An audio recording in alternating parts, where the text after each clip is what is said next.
everybody, it's Doug here. Welcome back to the channel. Welcome back to Mystic Eye Games, and welcome to the first review I will be doing formally as part of the Mystic Eye Games channel.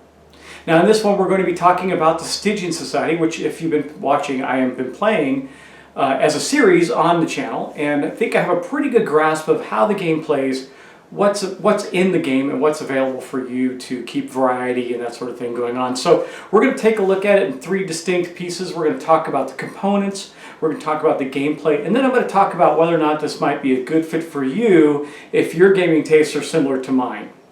Now I'm going to caveat this by saying that I think that all reviews are biased, including my own, so if you're looking for an unbiased review, I don't think that they exist. We all have a bias towards certain types of games or game styles or gameplay. For example, I don't really like games set around birds. So Wingspan didn't appeal to me. Doesn't mean it's not a great game. It's just not something for me.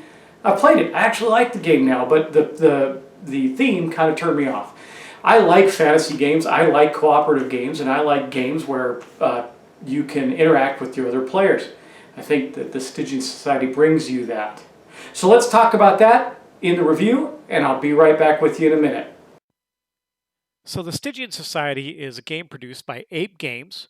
It's for 1 to 4 players, takes between 60 and 120 minutes for ages 14 and plus, and has been designed by Kevin Wilson. Now, Kevin Wilson is a notable designer. You might know him for his work on Descent, Journeys in the Dark, or perhaps Arkham Horror, or Sid Meier's Civilization, the board game. In Stygian Society, you are basically playing in a dungeon crawler, and the clips that I'm showing you here are from my playthrough. Now, this dungeon crawler is a little different than others. As you can see, you have a tower in front of you that you're going to go up the tower as you play. And in doing that, you're going to go from level to level, 1 to 2, 2 to 3, 3 to 4, up through level 6. The tower has some other importance, though, because there is no dice in this dungeon crawling game. It's done with cubes, and the cubes represent a number of things, primarily your character's special abilities and the abilities of the enemies. And you're going to traverse from special room to special room, fighting and defeating enemies, and throwing the cubes into this tower. Now, inside the tower, there are places where the cubes will get caught. And what's neat about that is that's your randomizer. So unlike dice, you're going to drop these set of cubes in, and what falls out is going to give you actions for your characters, hopefully, and also actions for the enemies and the room itself. There's quite a variety in the rooms. There's 2 entire stacks of upper and lower rooms.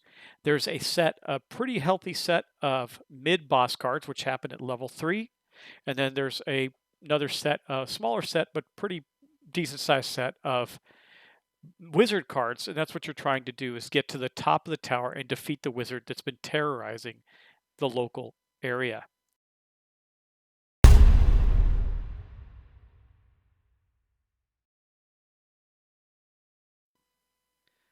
So components to me are always a critical part of the game. And sometimes I like games that have a lot of miniatures or something like that. And in this case, I will say that for the most part, the components are above average to average. The box itself has I got the Kickstarter version, so it has this black glossy slip cover, which is really nice. And the box itself is very sturdy. The expansion boxes are of equal quality. The player boards, which you're seeing here on the screen, are actually very sturdy, thick cardboard. The wizard boards and the boards for the mini bosses are also made of this thick cardboard. The tower itself is structurally sound. It's got some good plastic components to hold together, and what's really neat is it's got an insert in the box for the tower, so the tower slips perfectly into the box and will be well protected. The other board is of average board game quality, the main board that you have there, and the cards and room level cards are made of the same cardboard, same type of cardstock material. They're fine. There's nothing special about the cards, nothing that's bad or good about them. They're a typical cardstock. The art's good. The quality of the print is good and everything. They're very clear. The room cards are very clear, but all that's fine. The miniatures that are in the game are truly average quality, but they're also not really the focus of the game. While they're not the focus of the game, it is also true to say, though, that they are they should be good, right? And I would say the miniature that you use for your main character that moves up the board is fine, but the other plastic ones, they're really basic. They're just generic little red, yellow, and black pieces that are all the same. And they, even though they represent different enemies on the board, they're all the same, and they're not particularly high quality or anything, but they're serviceable, I guess would be the right way to put it. The cubes themselves are very high quality. They're nice plastic. They're clear. You can see through them, but the colors are very distinct. Um, and I really like that part of it actually. The cubes, the way they looked on the board and everything, and the way they look coming down the tower and into the crypt, and that is particularly nice. So there's not much more I can say about the components. They were decent quality. They satisfied the requirement of quality for the game, and I think that while you won't be wowed by them, you will find them serviceable. I did like the art that was on the cards. I think the art was very stylized and interesting, and there's a lot of quality in that. So the artistic value is definitely there in that regards. In regards to the components, the actual main board was nicely done. There's some wood bits that are pretty good that you're seeing on the screen right now, and they're of normal, reasonable quality. Again, there's nothing that's going to stand out. Like you're not going to go, "Wow, the miniatures are awesome," or "Wow, this board is great." The tower's cool, but still it's just a tower. It's nothing like blowing you away like the miniatures and say Kingdom Death Monster or something like that. Nothing going to be like that. But the components are definitely serviceable.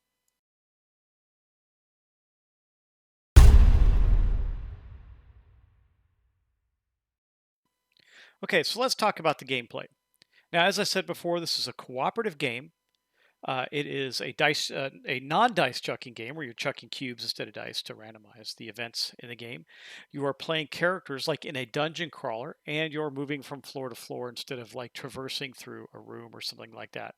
The game is not tactical in the sense that you're moving miniatures around the board or something in a dungeon, but it does represent you moving into a room with enemies and fighting those enemies using your abilities and attacking them. So how does a game round work? Well, in the first thing you do is you're going to draw a room card, which if you watch the playthrough, you can see all of this. In fact, I described the entire setup in the first episode. But generally speaking, you're going to draw a room, you're going to you're going to look what's in that room, set up the enemies, and then you're going to take your characters, mostly the one of the top four. There's a fifth one that comes in the normal box. In the regular box, it was a Kickstarter addition, and then there are additional characters in both of the expansions. But for the playthrough, I did just use the basic characters. So once you have your characters all set up and ready to go with their abilities, you go into the room and you start taking turns, throwing cubes rather into the tower, along with a number of enemy cubes. The enemy cubes are going to build up on the field along with the cubes that you drop into the tower, and they're going to accumulate over time. There's also a special area in the middle of the board called the crypt, where if multiple cubes go into that, you get things like luck, and each one that's in there is worth 2 for you and for the enemies. So you'll build up these cubes on both sides of the field. Some will empower the enemies, some will empower you. As you use these cubes for the enemy or for yourself, they're going to come off the field, and you'll have to throw more cubes back into the tower on a turn to see what happens. Now, the cool thing about the tower, as I said in the intro, is that it's set up so that not all the cubes fall out, like you're seeing here. Some cubes will fall out, some fall into the crypt, and there's several cubes on the board.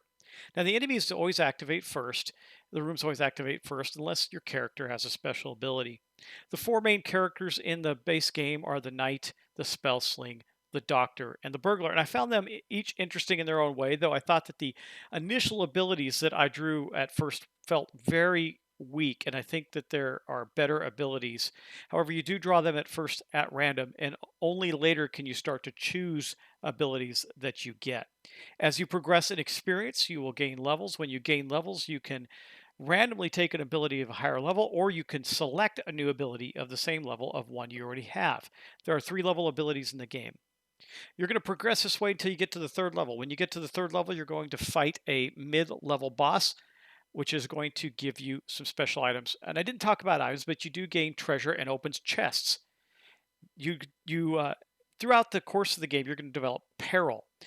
When you're going to use the peril is going to build up, and then at the end of completing a room and defeating a room, you're going to draw a chest card.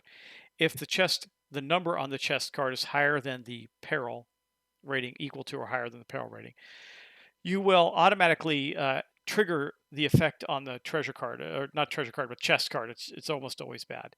If it's below, if you actually didn't reach that level with peril, then you're fine. You don't have to do anything with it. It's pretty good. I think I got that backwards actually. The peril number's higher than the rating on the card. Then you get to draw treasures based on the room. Like if you're looking at the one that you can see on the screen, there is a small diamond up in the right-hand corner. That is the symbol that shows you get one treasure. The gameplay continues with you clearing the rooms, advancing your hero's levels, and throwing the cubes until you have gotten to the third level. At that point, you switch gears, kind of you take on a mid-level boss. Mid-level bosses give you more stuff. Then you go on to level 2 rooms and level 2 treasures, where you'll continue to do that until you get to the top of the floor, where you'll battle one of the powerful wizards. By the way, I have not won against one of the wizards yet. They're pretty tough. I actually got beat twice against the wizards playing solo. When you play solo, though, you're basically, I found it best to use all 4 characters. It just seemed more fun that way. I guess you can reduce that down. I don't know if I think you really should play with as many characters as possible. But anyway, that's an overview of the gameplay.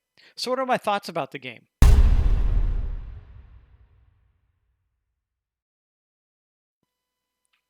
I rather like Stygian Society.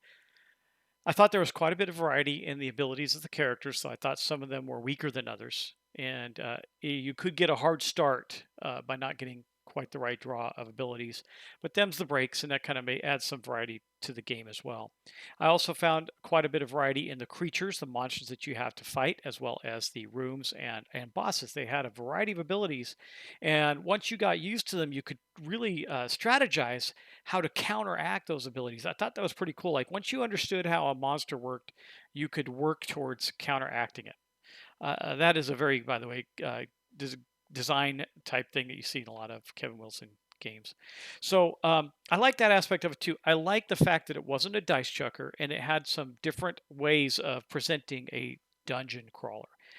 Overall, would I play the game again? Is it going to stay on my shelf? I think so. I believe that this will. I got to get a couple more games in just to see how much variety is in it. It seems like there's a lot, but in essence, you're always doing the same things. There are statuses also that affect you. Like you can get a status, like you can see the one on the board called Stricken, that makes things a little more difficult for you. You can draw treasures. The treasure chest has. I mean, there's a lot of variety in the game. So I think it should keep you going for quite a while. Now, why wouldn't you like this game? Well, there's a lot of random luck to it with dropping the cubes, even though there's quite a bit of ways to, with the abilities to mitigate that luck. You also have a pool of hit points for all the characters. If you like to play like an individual or something like that, you don't feel you're playing a party for sure. You can't go wandering off on your own through the dungeon or anything of that nature. It doesn't have that strong of a role playing aspect to it. It's definitely a strategic game. So if you're looking for something like Descent, Journeys in the Dark, or an Arkham Horror, or a Mansions of Madness type game or something, like you're not going to get it here, or any other true role-playing dungeon crawler that has a storyline to it. There is a storybook that's really interesting that you can read at the beginning that tells you the story of how you end up here battling these wizards, and it is thematic for sure. I mean, you're attacking this tower, you feel like you're attacking the tower, you feel like your characters are unique and interesting from an ability standpoint, from a strategy standpoint, but not really from a role-playing and story perspective. So for like, I guess a great example of that would be, I'm trying to think of another game like maybe A Touch of Evil or something like that. Even though you're playing a game that's like a lot of mechanics and still a lot of luck driven, it tells a great story. Same with Darkest Night, things of that nature. I don't know how I'd rate this in there. It doesn't end up telling a real compelling story, but it has a really good gameplay. A lot of decision making. So I like that about the game too. What didn't I like? Well, it did feel a little repetitive after a while. But even though there's a lot of variety in the abilities and the monsters and everything, it did start to get a little repetitious, and I did start to wonder what the longevity of the game was over an extended period of time. Though I think it's one of those games. If I brought it off the shelf in another month, it would feel not repetitive and a lot of fun. I do really love tower games. I think they're unique and different. I wish people would do more with them, find more unique ways to use them. I think this one uses it quite well, and I like the way that when the cubes bounce into the crypt, they add to your luck and your ability to double down, and the enemies to double down and kind of critical hit, so to speak. I did find the wizards to be particularly hard, and I did find that some of the abilities are, again, like I said, are a little bit lopsided. Some are weaker, some are stronger, and it's not extremely clear on which ones are which. And you kind of, since you randomize the beginning, you don't really get to know if you're going to get one of the good ones up front or not. The base abilities of each of the characters is really interesting. At first, I thought the base ability for the burglar was incredibly weak, but as I played the game, I realized it actually wasn't. It's pretty good ability for a starting ability. It just doesn't seem as powerful as like the knight's fist abilities, the beginning, the ones he's got at the start, or the doctor's field medic, which allows you to heal quite a bit, and the cascade of sparks for the spell sling that can attack three creatures in the front row. Those just felt more powerful, but after I played through it, I realized that that wasn't really the case, which I think there's some subtlety in the abilities there. So what's my verdict? I would say get this if you like a strategic dungeon crawling type of game, but I would not call this an ideal dungeon crawler. If you like the idea of dropping cubes in a tower for randomness, that's a lot of fun. If you like to play games that have a lot of variety and mitigate those cube rolls, you'll find this to be fun as well. So in the end, I would give this a bit of a thumbs up, but not to the point where I think like in 2 years this is going to be remaining on my shelf. It's not like one of those games that's I can bring to the table time and time again and keep having enjoyment out of it. I don't think it's going to be one of those. Time will tell. However, I do think you'll get some pleasure out of it. I do think you'll have fun with it. I do think the component qualities is good enough for the price of the game. I think there's enough gameplay in the game. It really comes down to your taste on whether you like this type of game or not. Anyway, I hope that helped you to make a decision on whether or not you would add Stygian Society to your collection. I will get a few more gameplays of this, and I will see if it's something that's going to have longevity for me. At this point in time, I say that I will get more gameplay out of it, but again, I think in 6 months to a year's time, this will not be something that comes off the shelf and will probably be traded away. But in the meantime, I'm going to enjoy it a great deal, and I hope that if you pick it up, you will too. So thanks for watching, guys. I hope that gave you some good insight into the game. This is the Stygian Society by Ape Games. Please then watch my playthrough if you want to see more play of this game. And I hope you enjoyed that. So thanks so much. Please like, share, and subscribe. And let me know if this video was useful to you or if this format was useful to you. Since it's new to me, I would certainly like to hear from you. So thanks so much, and I will talk to you in the next episode of something.